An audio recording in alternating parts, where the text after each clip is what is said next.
It's a great honor for me to be here at the Empire Club of Canada today. which is arguably the most famous and historically relevant speakers podium to have ever existed in Canada.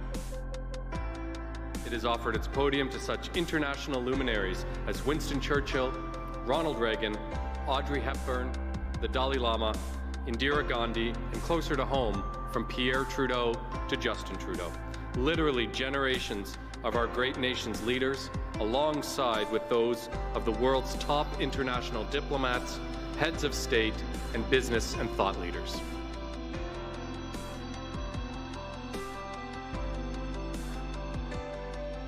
It is a real honor and a distinct privilege to be invited to speak to the Empire Club of Canada, which has been welcoming international diplomats, leaders in business and in science and in politics. When they stand at that podium, they speak not only to the entire country, but they can speak to the entire world.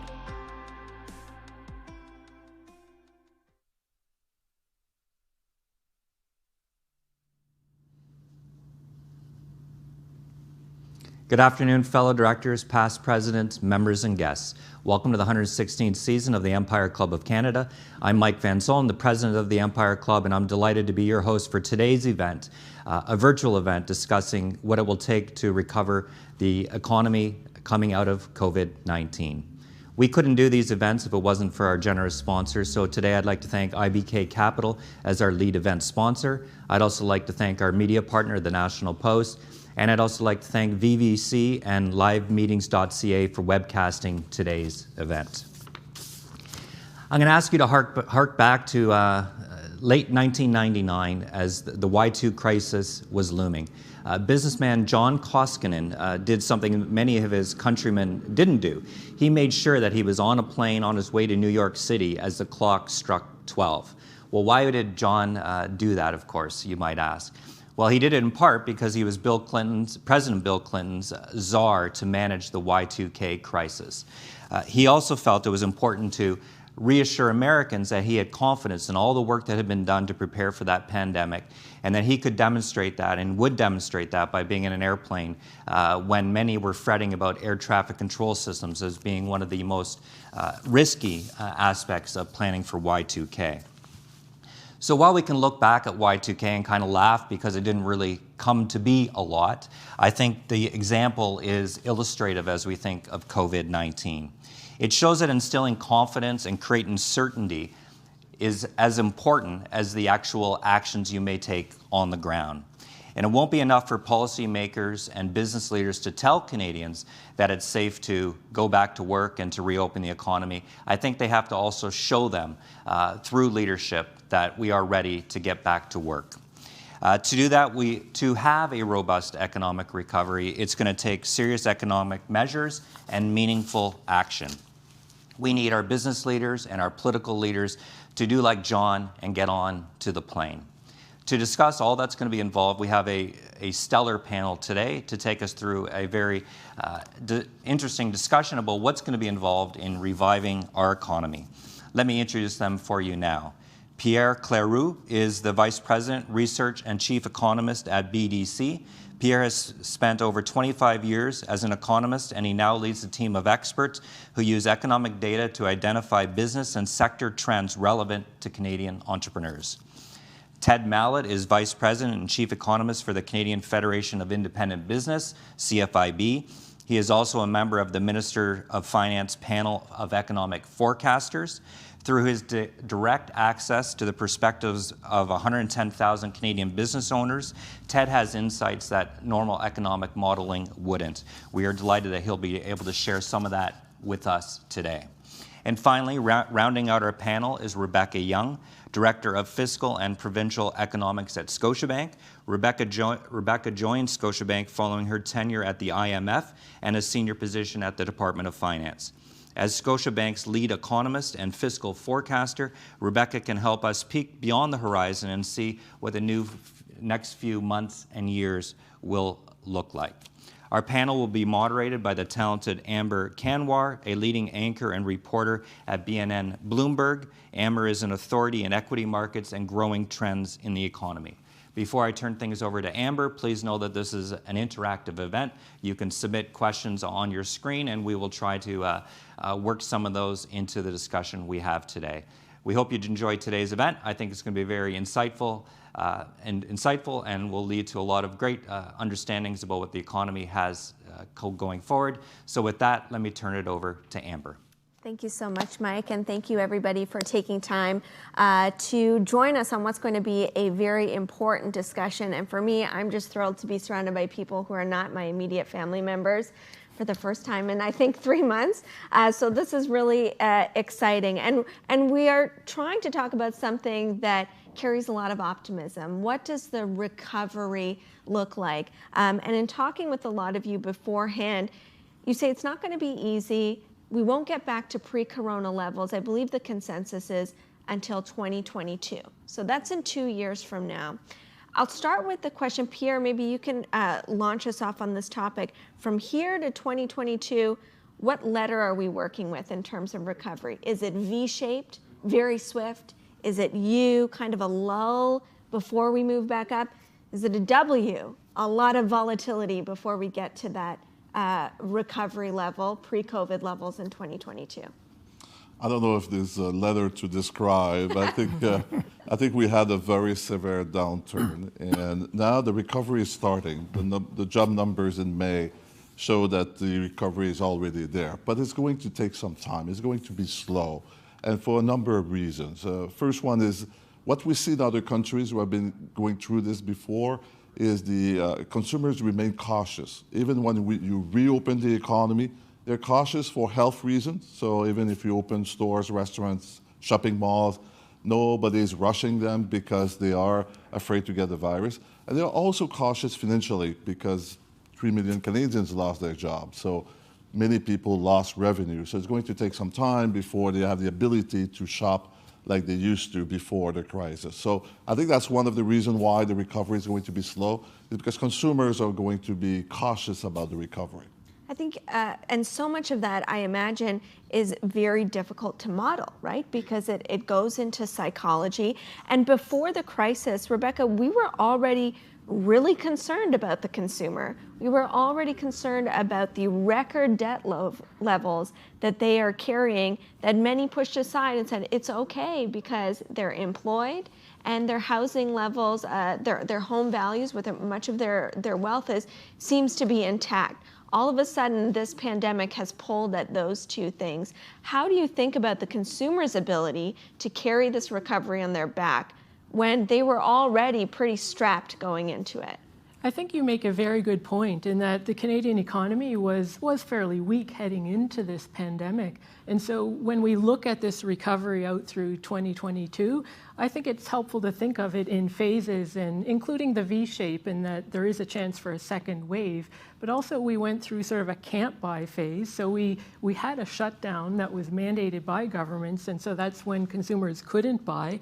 And we're really now in this phase of confidence to buy. So confidence from your own health and safety, but also confidence from job security. So will I have a job next month? So we're in that confidence phase, but there's a third phase that we're going to hit towards the end of this year and next year, which is really the credit to buy. So that is then getting into what is the longer term damage of this shutdown on households and businesses. So what is the impact on their balance sheets longer term? And how many do get rehired back into their position? So what is that unemployment rate looking like at the end of the year and at mid next year? And so that's really where we have to be mindful of, yes, we need optimism and confidence now in the rebound, but remember where we started, and it is going to be slow. And so certainly for businesses planning around that recovery, we have to be realistic in what that might look like. And Ted, the constituents that you work with are kind of right in the eye of that storm, both as employers and as people who also want to know, are the consumers going to come back? Well, that's right. I think we're going to have to find a new letter for the alphabet whenever we see what shape it takes. But one way to look at it is the macro sense of, what does GDP do?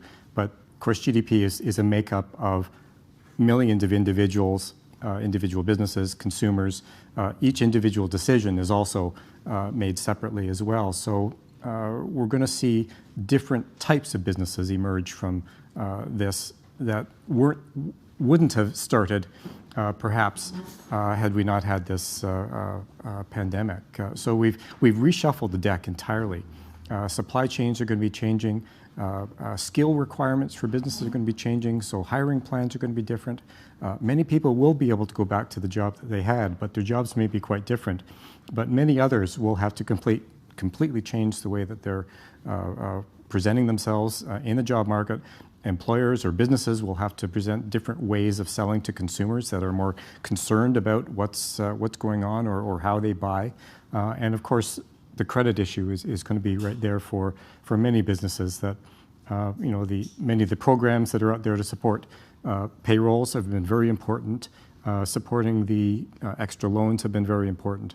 But we're going to be going through this for another couple of years. So how long those kind of support programs are able to help will be pretty critical. But at this point, we're going to be seeing a whole new set of arrangements or type of businesses trying to make it through. And the unknowns are still considerable in this issue. So you've both brought up credit as a potential thing to watch for. It's vital for this recovery. Maybe I'll go back to you, Ted. How would you describe the condition right now, businesses that need to access that emergency financing? How would you describe that landscape right now, and where does it need to be in order to get to those pre-COVID levels in 2022?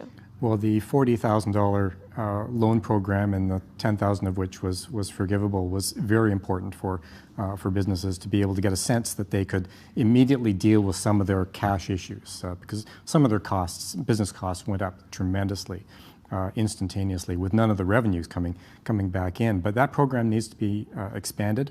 We're hoping to see these kind of announcements in the coming days or perhaps weeks in that sense. But even if they've got the credit, they will eventually have to pay it off. And what the market says about what their spending and buying profile is still unknown. So depending on the type of business it is, how are they able to service that debt moving forward? We don't know what interest rates are going to be, at least hopefully lower than for an extended period of time. But the debt overhang is going to be with a lot of businesses for considerably more time than we had originally planned on earlier in the year. I guess, Rebekah, as we hear that, so much has been done, and we see that on the fiscal side of balance sheets for both federal and provincial governments. Do you think that the bulk of the spending has been done or earmarked already, or there's a lot more to go on the part of government? Have we reached peak spending? Yeah, well, I would say, so first of all, we really do have to talk about households versus corporations, because I think the uptake has been very, very different. And so the federal spending for households, targeted transfers, and everybody knows the CERB, the Emergency Response Benefit, that was big bucks. It went out the door really quickly, and it continues to go out, and it continues to get extended. But for on the commercial side, on the corporate side, what we see is the bulk of that financing still hasn't gone out the door. And so whether it's the wage subsidy, whether it's the commercial rent subsidy, if you kind of look at how much has gone out the door, and we don't have good numbers on that, unfortunately, but our estimation is that not even a third of the corporate side has been spent. And so I think we do see some signs that the government is open to figuring out how to make it work for businesses. So that's a degree of optimism, is that big numbers have been committed. It's gone to households, but it hasn't gone to businesses yet. So there's still some money there that the government can sort of repurpose to I don't think it's serve. a demand issue. I think it's a program design issue. And we're hoping that governments can tweak their designs, especially on the rent subsidy. It's complicated. Landlords, tenants, and two levels of government are involved in this.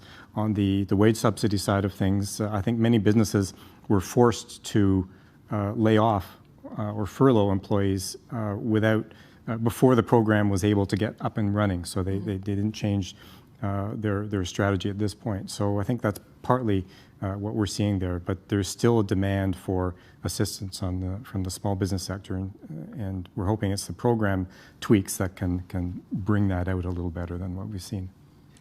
I'm hearing a lot of debt. A lot of debt will be taken on by households, by governments, and by businesses in a world where that was already the case before the coronavirus. Ted, you touched on this, but monetary policy and the role that that plays in at least keeping the debt service costs low through low interest rates. I know we're still so much in the eye of that storm, Pierre, but do you think about that debt hangover and how long we'll be living with that, the consequence of all this spending? I think we're going to repay that debt for a long period of time. I don't think we'll go back to a balanced budget anytime soon. But the good news for Canada is at the government level, we were in very good shape before the crisis. Our debt to GDP ratio was 30%, the lowest among developed economies or the G7 countries. And despite the fact that the federal government has spent more than $300 billion to help Canadian and Canadian businesses, we're still going to have the lowest debt ratio among the G7 countries. So in terms of the government, I think we were in a very good shape. We're still in a good shape, which is a very good news. And in terms of the businesses, our debt ratio before the crisis was a bit lower than the historic average. Obviously this situation is going to change drastically because a lot of companies have to take some debt to go through this crisis. On the consumer side, well, that was we had, like you mentioned, we had a very high debt ratio before the crisis, even higher than in the US, which is really unusual. So it's going to be, that means that it's going to slow down consumer to spend. It's going to slow down the recovery because there's so much you can borrow money. So, but on the government side, I think we're pretty in good shape. I just have a question. As three trained economists who were taught certain things, do you get the sense that we're sort of also in an experimental phase of economic policy where perhaps all the things that we were concerned about, low interest rates for a very long time, eventually stoking inflation, debt is bad because eventually it needs to be paid off. Do you think that those schools of thought are being broken down by this pandemic and we could give way to new ways of economic thinking? I think about modern monetary policy theory, where you essentially there's no reason to hold back on debt because there is no consequence to it, or low interest rates. Do you feel like we're in this kind of experimental nature for economic policy in a time where everybody else seems comfortable? Okay, well let's revisit. Let's use this as an opportunity to revisit everything we thought about our business models or how we live. Do you think that's happening with economics as well? I'm not sure if the economic principles are different, but there's few things that are different. First of all, we entered this recession with very low interest rate at the beginning. So the lower interest rate, but the gap was not very big. So the impact on the recovery is not going to be major. So monetary policy is by definition a little bit limited.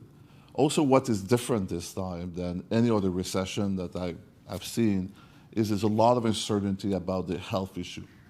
So in the past, you had a recession, the recovery, people were rebuilding the business model, etc. This time around is different. People are worried about this virus, and it's going to stick with us until we have a vaccine. Yeah. So this is really kind of the recovery is hard to imagine because of that, because of this big uncertainty around COVID-19. I think it certainly taught us as economists to be humble in our forecasting ability. And in fact, we saw the Bank of Canada not even put out forecasts in their latest monetary policy report to avoid giving a false sense of precision. Now, we don't have that luxury for our clients. We have to put a number to it, giving lots of caveats around the range. But I think you alluded to the models that we have and the orders of magnitude that we've seen every indicator shift in a very short period of time, really doesn't work with the models to a large extent. So we've had to adapt. We're looking at new indicators, higher frequency indicators, to get a sense of where the economy is going. But I think it also more generally should give way to innovations in policy areas. And I think and hope that it points to structural deficiencies. So what are some underinvestments that have gone along chronically for many decades now that are now exposed? Or what about the employment replacement schemes, EI, for example, that sort of worked but never really was in a dire enough situation to be looked at. So hopefully there are a lot of areas now that we see that really need to be fixed for stronger, longer term growth. I think we're seeing a lot of change in perspectives. Our membership would have blanched at the idea of a 75% wage subsidy a year ago or even 6 months ago, but seeing the necessity of this sort of thing over time. In terms of modern monetary policy, there may be some discussion, but maybe that would be usurped by, there's going to be a lot more political division within policymaking coming up over the next year, certainly with the U.S. election coming up in the fall, potential Canadian election whenever, how this may take place. So there's going to be a lot of divisive policy debates coming up, dealing with the aftermath, because there's going to be a segment of the population unemployed for a long period of time, so that's important. There's going to be a segment of the population that needs to get back to work, but needs to be facilitated. There's childcare, education, healthcare, that is all blended into these kinds of discussions. And those tend to be expensive policy areas for especially the provincial governments, which are in far worse shape than the federal government in terms of the fiscal realities. So I see a lot of charitably spirited debate coming up over the next year on how we deal with this moving forward, there's no easy answers at this point. One of the things that was foisted on most people very suddenly is working from home.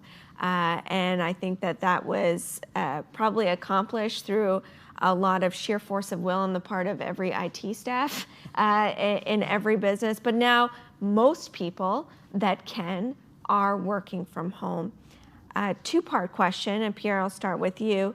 Do you think that shift is permanent?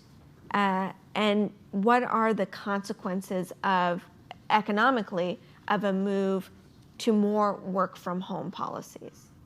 I think part of it is going to be permanent. I think a lot of business realize that it's possible to work from home, and I think it's going to be the new norm, but not for everybody. Maybe 20-25% of the workforce, because also there's some downside to that. I think everybody agree. There's already some research showing that working from home, you don't have the same connection, and some people actually need to have a more busy environment. They need to be part of a group, so it's not good for everybody. So my guess would be that we will work from home more in the future than in the past, but it won't be for everybody.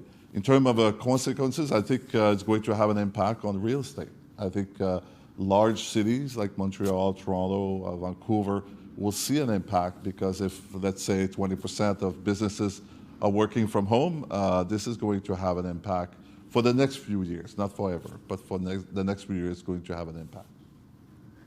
I would say, building on Pierre's point, another consequence could be, if not managed properly, greater inequalities in the Canadian economy. And so what we saw in this pandemic was that it was the lower wage positions and the part-time positions that were really hit the hardest. Whether it's in accommodation, retail, and those are going to be slower to come back. So those same people that were hit hard are now going to have the slowest recovery, and they were already earning low wages and not getting all the hours they necessarily wanted. And some of those industries won't come back at 100% even at, by 2022. So I think if we don't have the right policies in place, including around reskilling and retraining and integration into new types of work, that, there's a risk that those segments of the population continue to suffer longer than the rest. Is this from your constituents that have transitioned most of their employees where they can to work from home? Is it working for them? Are they seeing benefits, reduced expenses, office operating expenses? Do they like this model? I think fewer small businesses have the work from home model than many large enterprises, or at least many large enterprises would have a pretty significant portion of their workforce that could work from home. If the production staff, of course, would have to be in central positions and so on. But it's going to be a big experiment. They're going to work from home perhaps part-time and may have to shuffle in and out of the workplace depending. And the successful firms the firms that get the formula right or find that formula first will probably be okay. But I agree with Pierre that there's a lot of institutional knowledge that's developed in a workplace. And it's very difficult to do that in a video call. to be able, especially with respect to younger people who are training or developing their careers within a workplace for the first time. Doing this inside their homes, you wonder about the long-term survivability of the business and how successful or productive those types of business will be relative to the ones that were more like boiler rooms and lots of activity and lots of social interaction. So it's I guess maybe it does show that a hybrid is possible and that I don't necessarily need to be somewhere 9 to 5 and that it works for certain parts of the week, that I could be home. Offices that perhaps had a culture were a little bit more reticent to that. And that brings me back to something you alluded to, Pierre, the consequence of real estate and what that means for housing in some of these markets that even now have proven to be made of Teflon, Vancouver, Toronto, Montreal, these markets where the underpinning was always strong employment, immigration, and just interest in being in an urban center. This virus has taken out all three of those pillars, and yet we haven't seen this tremendous downdraft in prices. We've seen a reduction in activity, but you haven't seen, the bottom fallout of some of these core markets. Why is that? Is that yet to come, or is it never going to come? Well, I think the reason why Montreal, Toronto, Vancouver, these are very strong lifestyle communities, not just big cities, and they draw people for reasons beyond simply the job and so on. It's kind of a mutual growth. People are attracted to certain areas, and the businesses are attracted to the people who are attracted to those areas. So it's a virtuous circle there, and I haven't seen that broken yet with the COVID situation. So it's perhaps why we're not seeing an immediate deflation of real estate markets. Is the potential there, though? Because I know in my own life, I've asked, why are we living in the small house in Toronto so we can be close to work and so we can go to cool restaurants? None of that exists anymore. Do we just move somewhere where there's more open space and it's more affordable? Well, I think life will go back to normal at one point as well. But I think we're going to see a setback on the housing market. I think what we're seeing now is the demand before the crisis. So now that the economic activities or the construction activities coming back, I think the demand is still strong. But I think it's going to slow down because the job recovery is going to be slower than the economic recovery. And Rebekah alluded to that a little bit. And I think we're going to see, it's going to take a longer period of time before every Canadian gets back their job. Our research is showing that a lot of businesses are working to be more efficient because they were hard hit by this virus. They were closed or they lost a lot of revenue. So they are rehiring people as their business are reopening, but not at the same pace as before. So it's going to take a long time before we go back to a 5% unemployment rate in Canada. And as a result, I think the impact on the housing market is going to be felt. Yeah, I think that it is what we're seeing in this, brief window of the last couple of months has been that just supply and demand has been balanced, so both have gone down. So new starts and completions in construction have stopped, and listings have stopped because people know that nobody's out visiting houses other than virtually. So we've had demand and supply go down, which has kept markets roughly balanced. But I think in the longer term, we have a supply constraint in Canadian housing markets across pretty much any city. So it's hard to get a good buy on a house apart from oil-producing economies during a downturn. Otherwise, if you want to go to Ottawa or Halifax or Montreal, all these cities are already pretty expensive. And we've had now for many years where supply has not kept up with population growth and immigration in particular. And so we do think that will restart fairly quickly, and longer term we will go back to having this supply constraint that will keep housing markets relatively robust. Is the immigration picture unchanged? Well, why don't you pick up on that thought? Well, I think some people have been surprised at how less negative demand has been in some areas. I think there's been a cocooning reflex by people who suddenly have to work from home, and they realize that their home isn't the best place to work. We spend 24 hours a day in their place, so they want to spruce it up a little bit They're spending in garden center. They're spending just in a new desk, perhaps a new computer.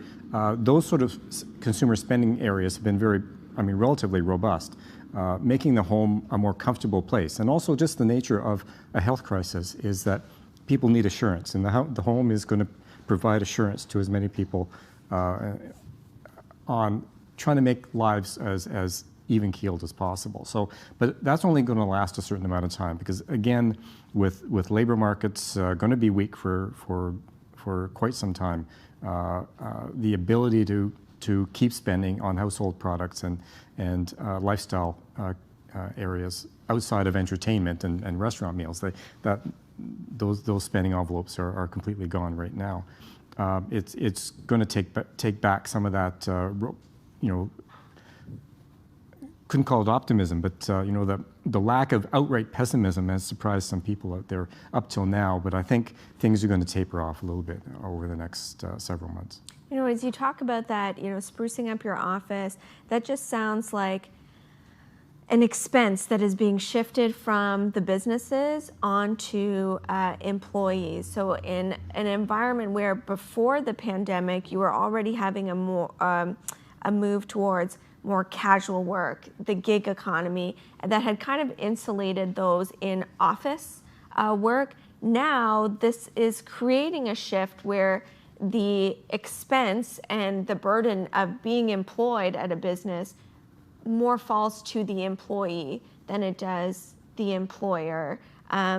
Is that not going to affect the consumer and their ability to kind of spend their way into a recovery, or do you think that's just a marginal impact? I don't think it's going to be a major impact. I think because people already have a house, they might make a decision to have a bigger house because if they work more from home. But I think in general it's going to be rebalanced. And I know it's hard to imagine now, but I think things are going to go back to normal at one point. It might take some time, but we're going to go. We're going to have a full recovery at one point, I believe. One of the things I wanted to go back to as it relates to housing was that immigration picture, and you said that was important when considering the demand dynamics. Do you think that immigration remains the same, unchanged, increases post-pandemic? Does any of that dynamic change after the coronavirus? Well, I think that we knew that the government was set to announce new targets right when the pandemic hit, so we were waiting for the new targets. But the Minister of Immigration had been mandated to increase the number, and he had a quantifiable target through 2022. And we know from a track record that the Liberal government is very supportive. So we have full confidence that as soon as it is safe to do so, they will reset those numbers. And I think it will again play a very big role in the regions and the cities that are attracting immigrants and are able to integrate them very quickly into the workforce. So yes, so I do think that it'll come back as soon as it can, and it'll be an important part, an important driver in the economy. Oh, just a reminder that we are going to be taking viewer questions. So in about 10 minutes, you still have about 10 minutes to submit those, and we'll be able to ask some of our panelists. One of the things we've been talking about, okay, what can Canada do? What is the recovery going to look like? And while some of it is out of our hands, Pierre, because it's how this health pandemic unfolds, the other part of it is we're not an island. And so much of this depends on what happens in the global economy. And with the largest economy, the United States and their approach. So we've talked so much about, okay, what is it that Canada can do? How can we plug the various holes? How much control do we have of our destiny when you consider that a lot of this is going to play out on the global stage? Well, we have some control, and I think Canada did a pretty good job compared to other countries around the world. As we all know, the border is now closed with the U.S. At one point, the border will have to be reopened, and it's a worry because there's much more per capita number of cases in the U.S. So will be interesting to see what the government, when the government is able to reopen the border, and this is important because a big part of our economy is tourism, and tourism is really suffering from the lack of international tourists. So I don't think any Canadian are really rushing to accept people from outside. But at one point, we will have to reopen our border because it's important for our economy. So, but we have to do it step by step. And I think so far, governments have been good to implement the right policy to protect Canadians and to open the economy step by step. So far in Canada, seems to be working quite well. How do you think about it from a trade perspective, even though the border is still open to trade? I think supply chains are going to be rearranged, and they're starting to be rearranged now. That suddenly businesses have to buy different kinds of products, PPEs, for example, something that most businesses never would have considered having to deal with.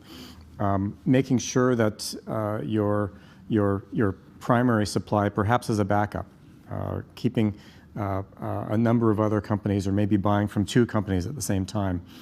For some of your input products, to make sure that if one falters, at least you've got a backup.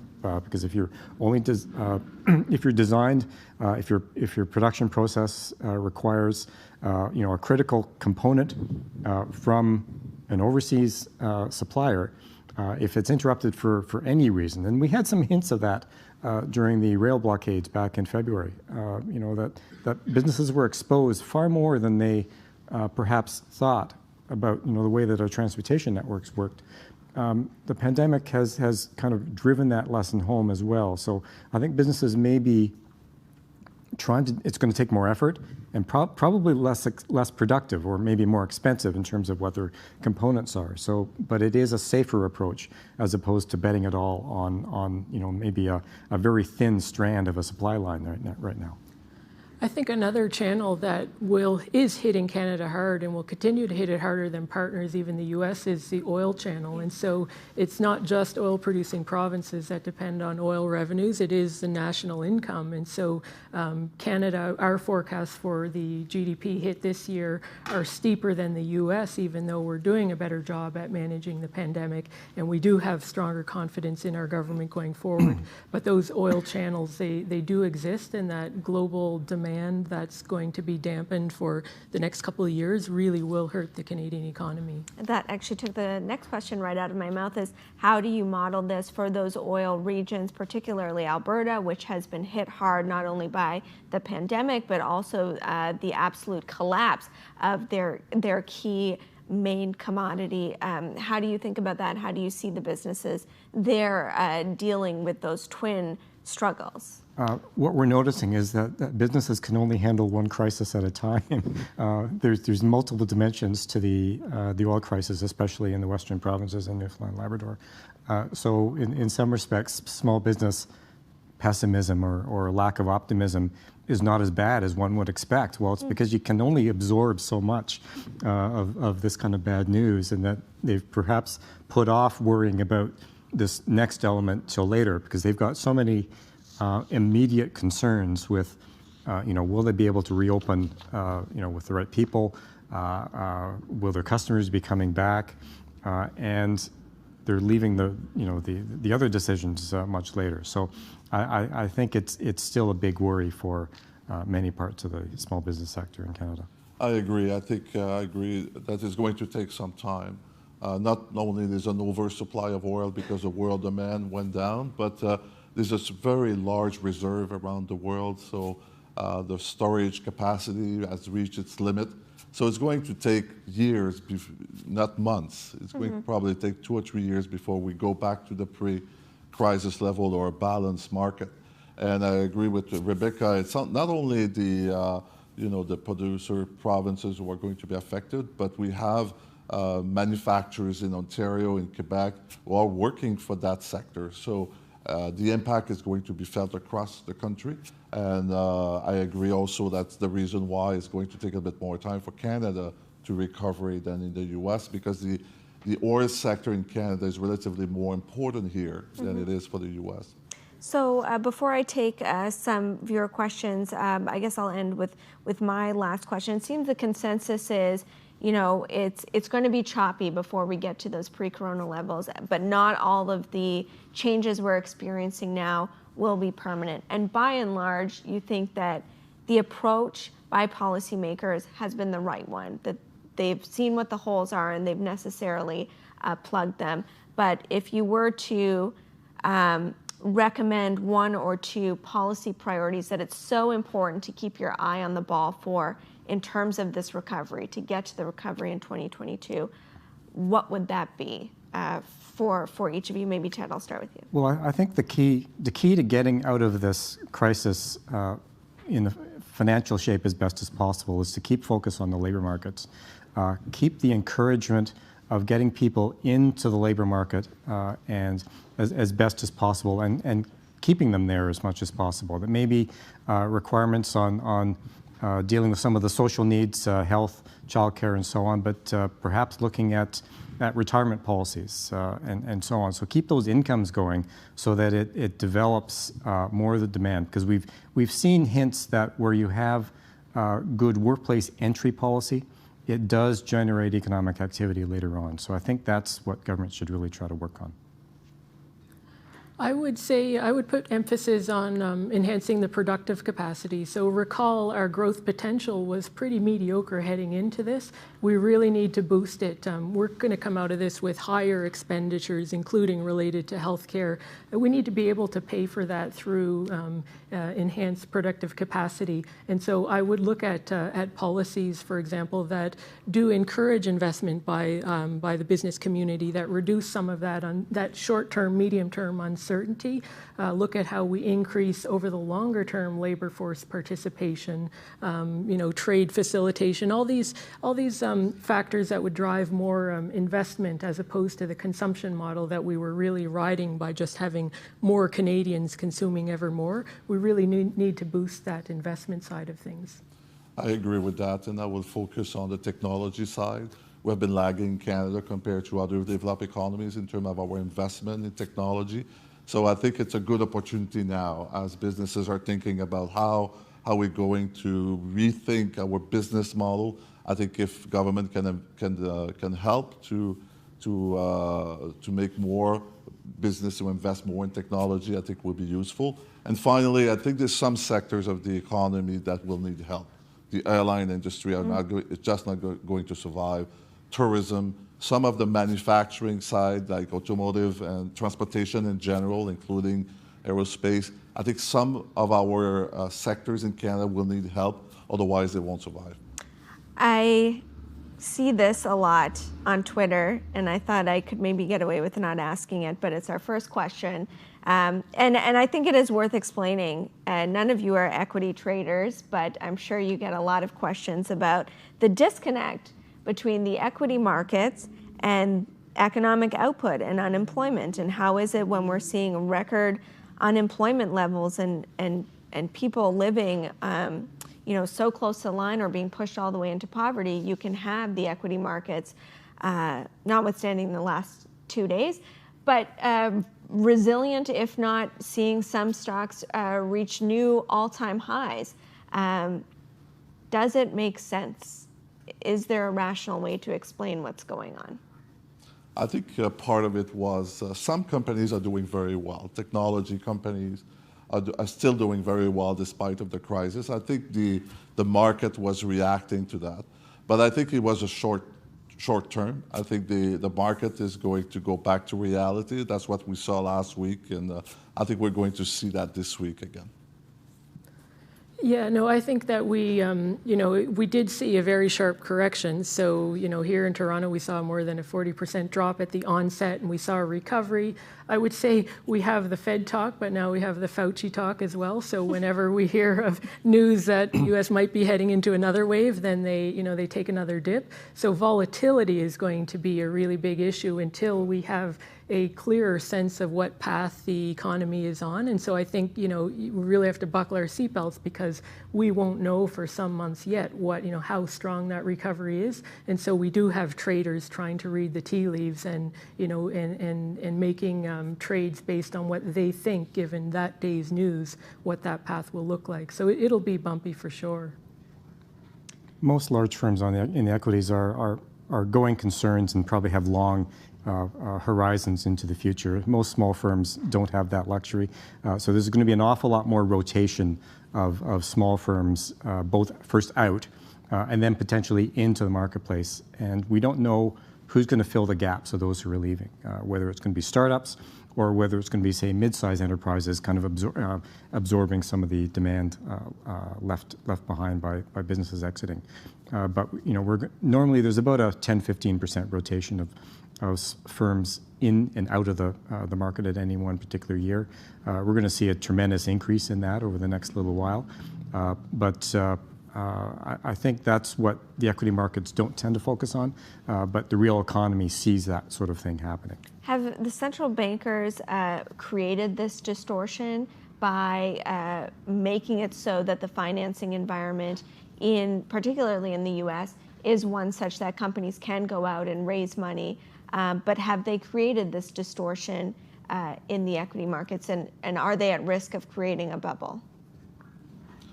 I don't think so. I think the central banks did what they could. Like I said before, interest rates were already low, so they used other tools to stimulate the economy or to give the ability of many companies to spend more money. But I don't think they were responsible for that. And I like what Rebekah said. I think we're going for a wild ride in the next few months, and it's not over.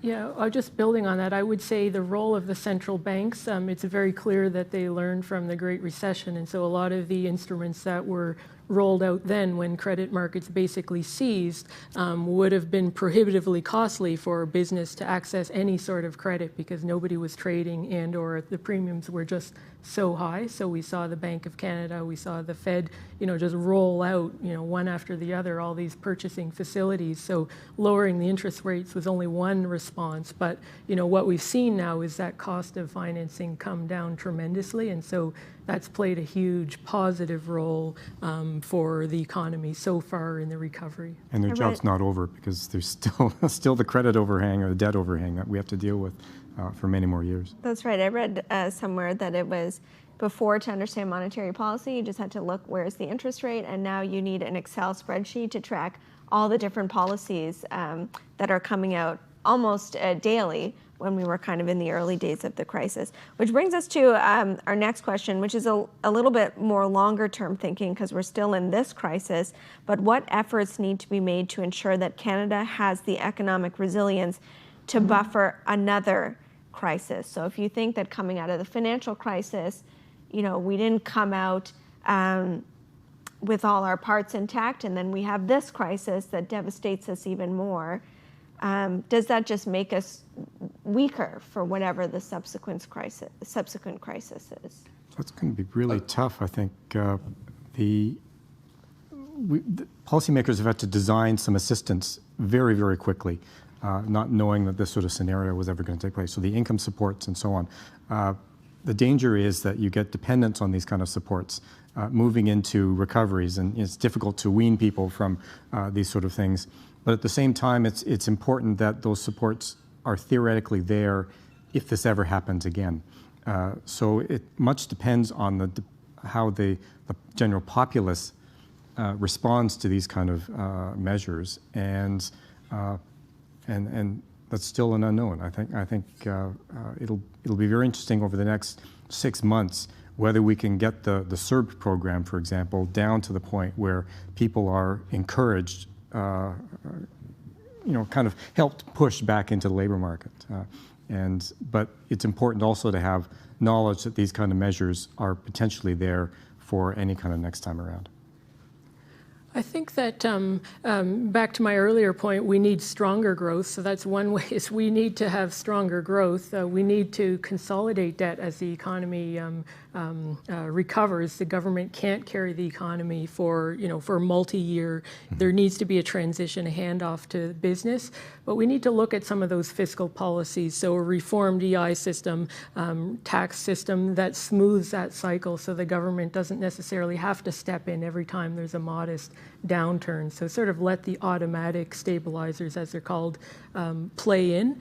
But I would say my final point on that, on the recovery in the longer term, is that this is a unique crisis in that all of the social expenditures, education and health in particular, which reflect about 75% of provincial budgets, everything we thought about how they should be delivered has been turned on their head. So how do we really capitalize what we've experienced in the last couple of months to figure out what is that vision of how we can have better education, better health care at potentially lower costs? And I think that will take collaboration across provinces and the federal government and the type of collaboration that we've seen during the crises. And so I think that I really hope that we're able to leverage that collaboration and the learnings to focus on that area as well. And I think the fundamentals of the Canadian economy are going to come back after this crisis of aging population, for example, the technology adoption lagging. So in the long term, I think that's where the government has to focus.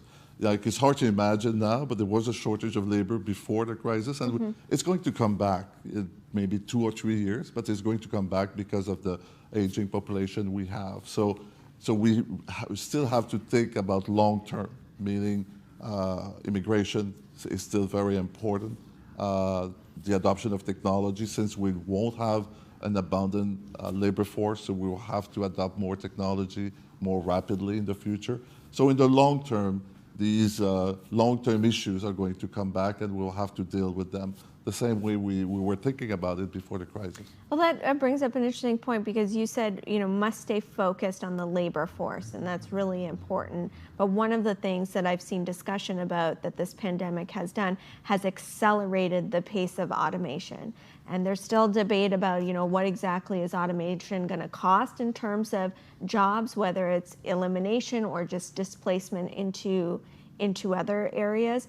But how do you see that playing out as it relates to the job market for productivity? Do you see that this has accelerated the pace of automation? I think it would, and I think it's a good news, because it means companies are going to be more efficient, more productive. And also, we have an aging population, so we won't have as many people in the workforce in the future. However, we have to help Canadians who are going to be left behind because of this technology change. But I think this technology that is changing, I think it's a good news for the economy. Yeah, and I think that, your surveys point to not just labor shortage, but the right skilled labor shortages. And so that's, I think, where we can certainly make more strides and be more ambitious, accelerate that skills matching. So how are we educating new Canadians, young Canadians, displaced Canadians to meet the demands of today's workforce, including with this increased automation? Ted, this one is for you. Can you provide an example of how future prospective employees may have to remarket themselves to an employer? And I'll add to that, and whether the job pool just became larger for employers who now see, well, if this can be done remotely, maybe I don't need to only hire within Canada. I think the best way to present yourself to a small business owner is the versatility and being able to do a lot of different things. Specialization is something that tends to be more in the large enterprise side of things. Small firms require people who can write with both hands and work on new ideas and introduce topics that or skills or skills that can help the business move forward. Part of that is having the business owner cognizant enough of understanding how they have to shift their business to new ways, new customers, new production methods, new skills, and so on. And many tend to focus or turn into kind of a straight line. Once they've got their business model, they keep it going. Many of them have had to shift dramatically in terms of working online, telephone sales, different approaches, and within 2 months, they've realized whether this is a success or not. And I think that will encourage more to say, okay, I think we've gone 60% of the way. Now we can go that extra 40% with knowledge that it will help the business moving forward. So I think for potential job candidates, I think it's to help those businesses carry on with perhaps the experiments that they've done over the past two months, and then move the businesses further forward. All right. Well, I think we've run out of time, but I want to thank Ted, Rebekah, and Pierre for being so open and saying while there is hope, there's a lot of work to be done in the meantime to get us there. So I really appreciate all of your thoughtfulness in answering these questions. Thank you. And Mike, I'll turn it back to you.